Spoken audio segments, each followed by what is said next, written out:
US ने approve कर दी है $93 मिलियन की वेपन सेल टू इंडिया, और ये वही वेपन है जो ऑपरेशन सिंदूर में इंडिया ने एक्सटेंसिवली इस्तेमाल किए थे अगेंस्ट पाकिस्तान। और यहां पे आप देख पाओगे India US arms deal, what does India gain from the javelin Excalibur package.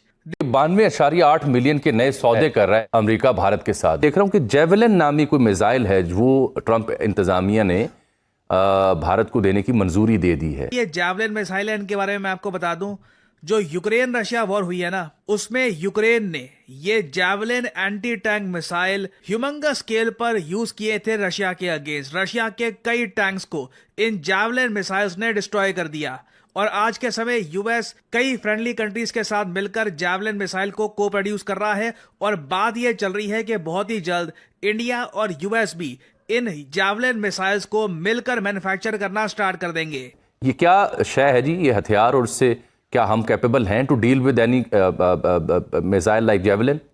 ये फिगर्स कितने रियलिस्टिक हैं और कितना हमें परेशान होना चाहिए इस ज़िमन में, और हम क्या कर सकते हैं इस पे काबू पाने के ज़िमन में? कि हमारे मुल्कों, हमारे लोगों को पता होना चाहिए कि अमेरिका, इंडिया और इजराइल ये तीन इकट्ठे हैं। चीन और हमारे खिलाफ ये हर वक्त रहेंगे फॉर द फोर्सिएबल फ्यूचर। और अगेन आई से the denuclearisation, the disintegration and the destruction of Pakistan. मेरे ख्याल में this is our top agenda, certainly India and Israel, और अब अमेरिका का भी round about the top होगा जरूर। जी, ये पाकिस्तान के लिए एक इंतहाई कंसर्निंग और इंतहाई परेशान कुन खबर है, और जाहिर बात है कि पाकिस्तान को इसका सद्देबाब एट द अर्लीस्ट करना होगा। मुश्किलात में लगातार इजाफा होता जा रहा है और चीन के पैर पड़ा है, लेकिन ये फैसला करने के बाद कि भाई हमने चीन के सामने गिड़गिड़ाना है, चीन से दरखास्त करनी है, चीन की तरफ से भी मुंह की खाई है, और चीन ने किस तरह से बहुत बड़ा धचका दिया है। ये जावलिन मिसाइल किस तरीके से ऑपरेट करता है ये मैं आपको दिखा देता हूं। ये यूक्रेन रशिया वॉर के टाइम की एक वीडियो है, जब रशियन टैंक्स यूक्रेन में एंटर कर रहे थे। यहां पे आप देख पाओगे ये रशियन टैंक्स है। अभी एक यूक्रेनियन सोल्जर आएगा,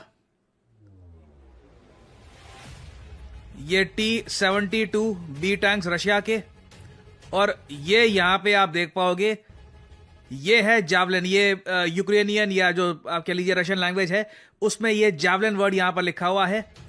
यहां से ये मिसाइल लॉन्च किया जाएगा और सीधा आप देख पाओगे किस तरीके से इस टैंक को डिस्ट्रॉय कर दिया। आई मीन अगर यूक्रेन के पास ये जावलिन मिसाइल्स ना होते ना, परहैप्स रशिया बहुत ही आराम से यूक्रेन का बड़ा हिस्सा कब्जा लेता। और इंडिया के पास वैसे खुद के भी एंटी टैंक मिसाइल्स हैं, हमारे पास एंटी टैंक सिस्टम्स है, बट जावलिन मिसाइल्स की परफॉर्मेंस पिछले कुछ सालों में इतनी बढ़िया रही है कि भारत ने 100 जावलिन मिसाइल्स इमरजेंसी रूट के अंडर परचेज किए हैं फ्रॉम यूएस। अहम ऐलान सामने आया है जिसके तहत अमरीकी महकमा दिफा ने इंडिया को FGM-18 जेवलिन मिसाइल्स फराहम करने का ऐलान किया है, और अमरीकी महकमा दिफा की तरफ से जारी किए जाने वाली 2 सफ़हात पर मुश्तमिल प्रेस रिलीज में इंकशाफ किया गया है कि जनाब अमरीकी हुकूमत की तरफ से इंडिया को ये जो FGM-18 मिसाइल फराहम किए जा रहे हैं, ये खित्ते में ताकत के तवाजुन को बरकरार रखने के लिए किए जा रहे हैं।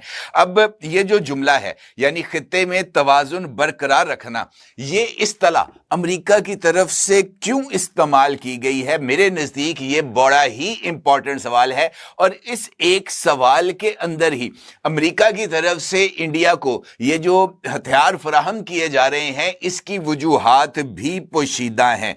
इसका मतलब ये है कि इस सारी सूरत हाल में जो कि इस वक्त इंडिया और पाकिस्तान के दरमियान मौजूद है, उससे अमेरिका को अपने स्ट्रेटेजिक इंटरेस्ट के मुतासर होने के खतरात लाहक हो गए हैं। और वो खतरात कौन से हैं, ये भी एक बड़ा ही इंपॉर्टेंट सवाल है। ये सवाल भी बड़ा अहमियत का हामिल है कि ये जो नई डील इंडिया और अमेरिका के दरमियान तय हुई है, इसकी मजमूई मालियत कितनी है, और ये FGM-18 मिसाइल्स की खुसूसियात क्या हैं। के लिए ये जो हथियार हैं जिनका फराहमी के लिए जो नोटिफिकेशन जारी किया गया है, उसका अक्सर आप अपनी स्क्रीन पर देख सकते हैं। यानी FGM ये जो 18 मिसाइल्स हैं, ये इनफैक्ट जेवलिन मिसाइल्स, ये इनफैक्ट इस्तेमाल किए जाते हैं टैंक्स के खिलाफ। ये वो वाले मिसाइल्स नहीं हैं जो एयर टू एयर मिसाइल्स हैं या सरफेस टू सरफेस या सरफेस टू एयर मिसाइल्स हैं। ये मिसाइल खास तौर पर तैयार किए गए हैं ये जो आर्मड कोर्स हैं उनको निशाना बनाने के लिए, यानी इंडिया की जमीनी फौज को इन ये जो FGM-18 मिसाइल्स हैं इनके जरिए उसको ये सलाहियत दी गई है कि वो पाकिस्तानी आर्मड कोर का मुकाबला कर सके, क्योंकि पाकिस्तान की आर्मड कोर के अंदर अब चूंकि जदीद जो सिस्टम्स हैं वो आ चुके हैं और पाकिस्तान के पास जदीद टैंक्स मौजूद हैं, लिहाजा इस सूरत हाल में ये जरूरी था कि इंडिया के अंदर ये जो बैलेंस है इसको मेंटेन किया जा सकता। अब ये जो मिसाइल हैं ये फायर एंड फॉरगेट हैं, यानी जैसे ही इस मिसाइल को फायर किया जाता है तो ये अपने टारगेट को खुद ब खुद तलाश करता है और उसको निशाना बनाता है, यानी इस मिसाइल को मॉनिटर करने की जरूरत नहीं होती कि ये अपने टारगेट पर जाकर लगेगा या नहीं लगेगा। दूसरा इसकी खूबी इस मिसाइल की ये है कि ये टॉप अटैक मोड में टैंक के सबसे कमजोर हिस्से को निशाना बनाता है, यानी टर्ट रूफ को। ठीक है जी, और ये इसका मतलब ये है कि ये टैंक की ब्रिज को निशाना बनाता है और उसके जरिए टैंक को तबाह किया जाता है। नमस्कार दोस्तों, जय हिंद। दोस्तों, भारत अपने पैदल फोर्स को इतना मजबूत करना चाहता है कि आने वाले समय में आप देखेंगे कि किस तरह से भारतीय सेना और मजबूत हो रही है और इसके लिए भारत ने अमेरिका से कुछ ऐसे मिसाइलों की डील की है जो पैदल फोर्सों के लिए काफ़ी आसान बना देगी सामने वाले दुश्मनों की छक्के छुड़ाना। दोस्तों, इसमें तो पाकिस्तान अपने स्ट्रेंथ को जानकर खुश हो रहा है कि भारत हमारे स्ट्रेंथ को देखकर ये खरीदा है। नहीं दोस्तों, ऐसा नहीं है। अभी कुछ ही समय पहले भारत के जनरल उपेंद्र त्रिवेदी ने कहा था कि अगर जीत का पैमाना तय करना होगा तो हम जमीनी कब्जा से तय करेंगे। दोस्तों, इस बात को आप भूले नहीं। भारत अगली बार अगर युद्ध हुआ तो पाकिस्तान का कुछ हिस्सा और कुछ नहीं दोस्तों, जो भारत के आर्मी के मैनिफेस्टो में उस हिस्सों को कब्जा करने के लिए भारत अब पूरी तरह से अपनी सेनाओं को तैयार कर रहा है और ये बात पाकिस्तान को नहीं समझ आएगी। दोस्तों, वीडियो पसंद है वीडियो को लाइक करें, शेयर करें और चैनल को सब्सक्राइब करें। इसके साथ साथ ये इंफ्रारेड सीकर मिसाइल है, यानी ये धरती टारगेट को खुद ब खुद लॉक करता है और उसके लिए इंफ्रारेड को इस्तेमाल करता है।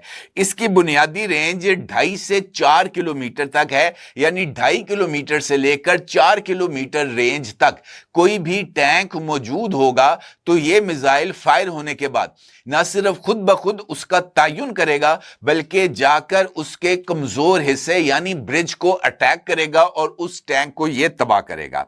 इसके साथ साथ इंडिया जो है वो कम ऊंचाई पर उड़ते हुए हेलीकॉप्टर्स को जिन्हें LCH या हिंड कहा जाता है उनको भी निशाना बना सकता है और इसके साथ साथ ये बंकर्स यानी मोर्चों को तबाह करने के लिए काम भी आता है। अब इंडिया इसको क्यों खरीदना चाहता है, ये भी बड़ा इंपॉर्टेंट सूरत हाल है और ये पाकिस्तान की स्ट्रेंथ का